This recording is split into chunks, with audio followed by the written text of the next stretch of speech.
News ಅಂದರೆ republic ಅಂತ, ಯಾವಾಗಲೂ ನ್ಯೂಸ್ರೆ ಫಸ್ಟ್ ಬರೋದು ನಮ್ಮಲ್ಲೇ ಅಂತ.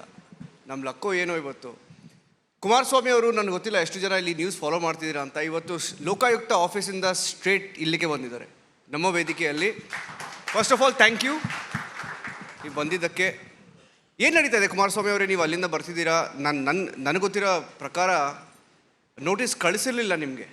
ನೋಟಿಸ್ ಕಳಿಸೋಕ್ಕಿಂತ ಮುಂಚೆನೇ ನೀವು ಅಲ್ಲಿಗೆ ಹೋಗ್ಬಿಟ್ಟಿದ್ದೀರಾ. ಇದು ರಿವೆಂಜ್ ಪಾಲಿಟಿಕ್ಸ್ ನೀವು ಆ್ಯಂಟಿಸಿಪೇಟ್ ಮಾಡಿದ್ರಾ ಅಥವಾ ಹೇಗೆ? ಇಲ್ಲ, ಅದನ್ನು ಹೇಳ್ಬಿಡ್ತೀನಿ ನಾನು.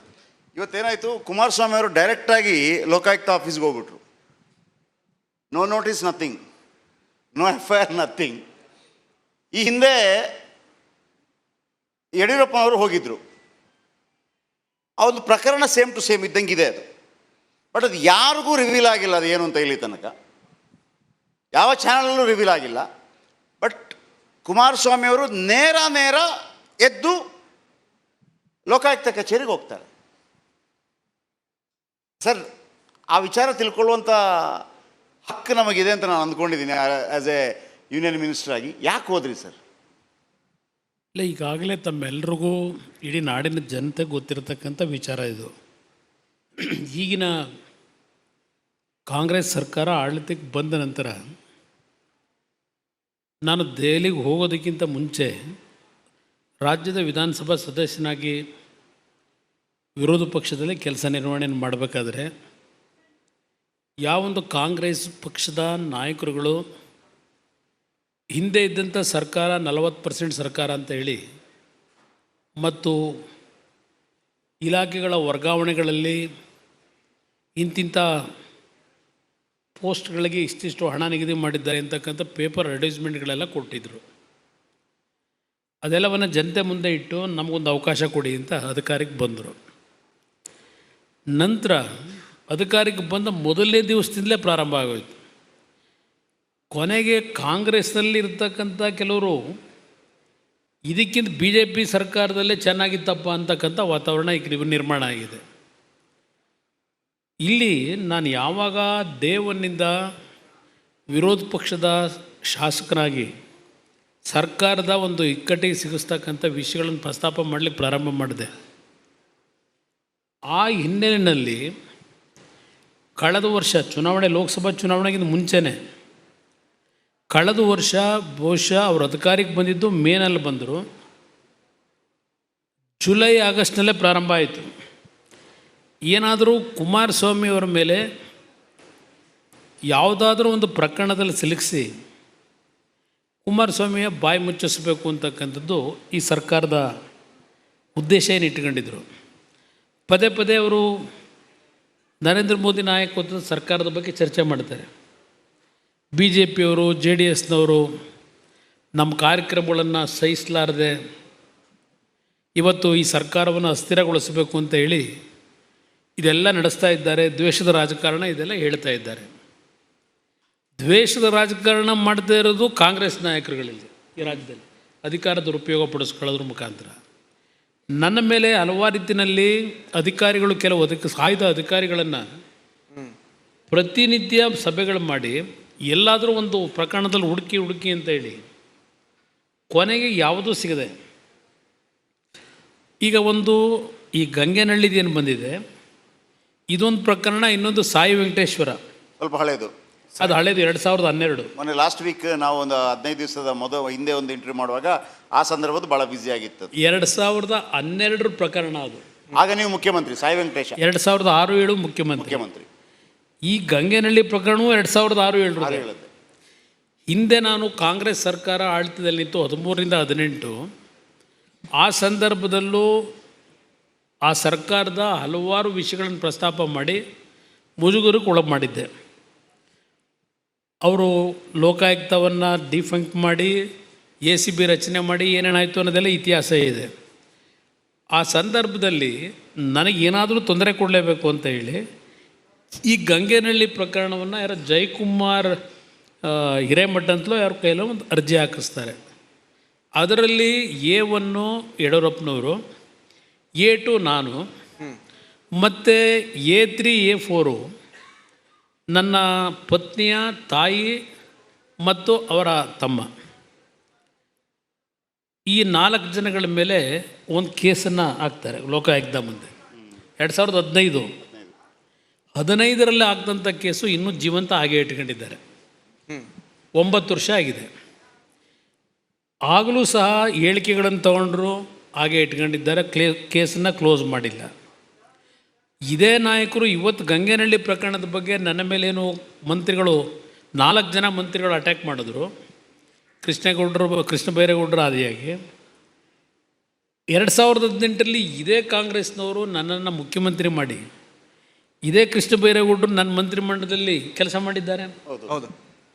ಅವತ್ತು 2015ರಲ್ಲಿ ಇವರು ಮಂತ್ರಿಮಂಡಲದಲ್ಲಿದ್ದಂಥ ಸಿದ್ದರಾಮಯ್ಯ ಸರ್ಕಾರದಲ್ಲಿ ಈ ಕೇಸನ್ನು ಹಾಕ್ಸಿದ್ದಾರೆ. ಹಾಗಿದ್ರೆ ನಾನು ಆ ರೀತಿಯ ತಪ್ಪುಗಳನ್ನು ಮಾಡಿ ನೈತಿಕತೆ ಇಲ್ಲದೆ ಇದ್ದಾಗ ಈ ಕೃಷ್ಣ ಬೈರೇಗೌಡರು ಇವತ್ತು ನನ್ನ ನೈತಿಕತೆಯನ್ನು ಪ್ರಶ್ನೆ ಮಾಡ್ತಾ ಇದ್ದಾರೆ. ಯಾತಕ್ಕೆ ನನ್ನ ಮಂತ್ರಿಮಂಡಲದಲ್ಲಿ 14 ತಿಂಗಳು ಅಧಿಕಾರದಲ್ಲಿದ್ದರು? ನಾನು ಆಗಲ್ಲ, ಮಂತ್ರಿ ಕುಮಾರಸ್ವಾಮಿ ಸರಿ ಇಲ್ಲ ಅಂತ ಹೇಳಬೇಕಾಗಿತ್ತಲ್ವ. ಇವತ್ತು ಅಟ್ಯಾಕ್ ಮಾಡ್ತಾ ಇದ್ದಾರೆ. ಆಲ್ ರೈಟ್, ಈಗೇನೋ ಮತ್ತೀಗ ಅದನ್ನು ರೀಓಪನ್ ಮಾಡಿ ಪಾಪ ಅಧಿಕಾರಿಗಳದ್ದು ಸಭೆಗಳು ಮಾಡಿ ಅವ್ನು ಯಾರೋ ಒಬ್ಬ ಅಧಿಕಾರಿ ಸಾರ್ ನಮಗೆ ಬಿಟ್ಬಿಡಿ ಸರ್, ನಮಗೆ ಗೊತ್ತಿದೆ ಮುಗಿಸ್ತೀವಿ ಅಂತ ಹೇಳಿ. ಆದರೆ ಸರ್, ಇದು ಗಂಗೇನಹಳ್ಳಿ ವಿಚಾರದಲ್ಲಿ ನಿಮ್ಮನ್ನೊಂದು ಇದು ಏನು ಹೊರಗೆ ಮಾಹಿತಿ ಬರ್ತಾ ಇದೆ ಅಂತಂದರೆ, ಏನು ಲೋಕಾಯುಕ್ತ ಕೇಸ್ ಮೈಸೂರಲ್ಲಿ ಆಗ್ತಾ ಇದೆ, ಅದರಲ್ಲಿ A1, A3, ಪತ್ನಿ, ಬಾಮೈದ, ಆಮೇಲೆ ಮಾಲೀಕರು. ಸೊ ಅದೇ ಥರ ನಿಮ್ಮದು ಒಂದು ಫ್ಯಾಮಿಲಿ ಥರ ನಿಮ್ಮನ್ನು ಒಂದು ಸಿಕ್ಕಿಸಾಕಿಸ್ಕೊಳ್ಳೋ ಪ್ರಯತ್ನನ, ಅದಕ್ಕೆ ನೀವು ಡೈರೆಕ್ಟಾಗಿ ಲೋಕಾಯುಕ್ತಕ್ಕೆ ಹೋಗಿ ಮಾಸ್ಟರ್ ಸ್ಟ್ರೋಕ್ ಕೊಟ್ಟರೆ ಹೇಗೆ? ಇದರಲ್ಲಿ ನನ್ನದು ಯಾವುದೇ ರೀತಿಯ ಪಾತ್ರವೇ ಇಲ್ಲ ಅಲ್ಲಿ. ಓಕೆ, ಅವರು ಅದೇ ಹೇಳ್ತಾರೆ ಮುಖ್ಯಮಂತ್ರಿಗಳು, ನಂದೇನೂ ಪಾತ್ರ ಇಲ್ಲ ಇದರಲ್ಲಿ, ನಾನು ಸಹಿನೇ ಹಾಕಿಲ್ಲ, ನನ್ನ ಗಮನಕ್ಕೆ ಬರದೆ ಇವೆಲ್ಲ ಆಗೋಗಿದೆ ಅಂತ ಹೇಳ್ತಾ ಇದ್ದಾರೆ. ಈ ನನ್ನ ಪ್ರಕರಣದಲ್ಲಿ ನನ್ನ ಮುಂದೆ ಯಾರೊಬ್ಬ ರಾಜಶೇಖರಯ್ಯ ನನಗಿಂತ ಜನತಾ ದರ್ಶನ ಮಾಡಬೇಕಾದ್ರೆ ಮತ್ತು ಪ್ರತಿನಿತ್ಯ 100 ಜನ ನನ್ನ ಮುಂದೆ ಬರೋರು, ಹೌದು, ಅರ್ಜಿಗಳು ಕೊಡೋರು. ಅರ್ಜಿ ಮೇಲೆ ಕಡತದಲ್ಲಿ ಮಂಡಿಸಿ ಅಂತಕ್ಕಂಥದ್ದನ್ನು ಒಂದು ಬರೆದು ಸೈನ್ ಆಗ್ತಕ್ಕಂಥದ್ದು ನನ್ನ ವಾಡಿಕೆ. ಅದರ ಮೇಲೆ ನನ್ನ ಮುಂದೆ 2007 ಬಹುಶಃ ಆಗಸ್ಟ್ ತಿಂಗಳಿರಬೇಕು ಈ ಕಡತ ಬಂತು. ಈ ಕಡತ ಏನಿದೆ 1976-77ರಲ್ಲಿ ಯಾವುದೋ ನಮ್ಮ ಬೆಂಗಳೂರಿನ ಗಂಗೇನಹಳ್ಳಿ ಭಾಗದಲ್ಲಿ ನೋಟಿಫಿಕೇಷನ್ ಆಗಿರ್ತಕ್ಕಂಥದ್ದು. ಪ್ರಿಲಿಮಿನರಿ ನೋಟಿಫಿಕೇಷನ್ನು ಫೈನಲ್ ನೋಟಿಫಿಕೇಷನ್ ಆಗಿದೆ 77-78ರಲ್ಲಿ. ನಂತರ ಆ ಒಂದು ಜಾಗದಲ್ಲಿ ಇವತ್ತು ಸಹ ಸೈಟ್ ಕೊಟ್ಟಿಲ್ಲ, ಸೈಟ್ ಫಾರ್ಮೇಷನ್ನು ಮಾಡಿಲ್ಲ, ಅವರು ಖಾಲಿ ಜಾಗ ಇಟ್ಕೊಂಡಿದ್ದಾರೆ. ಅದರ ಮೇಲೆ ಆ ಜಮೀನಿನ ಮಾಲೀಕರು ಅವರೆಲ್ಲ ಒಂದು ಅರ್ಜಿಯನ್ನು ಕೊಟ್ಟಿದ್ದರು.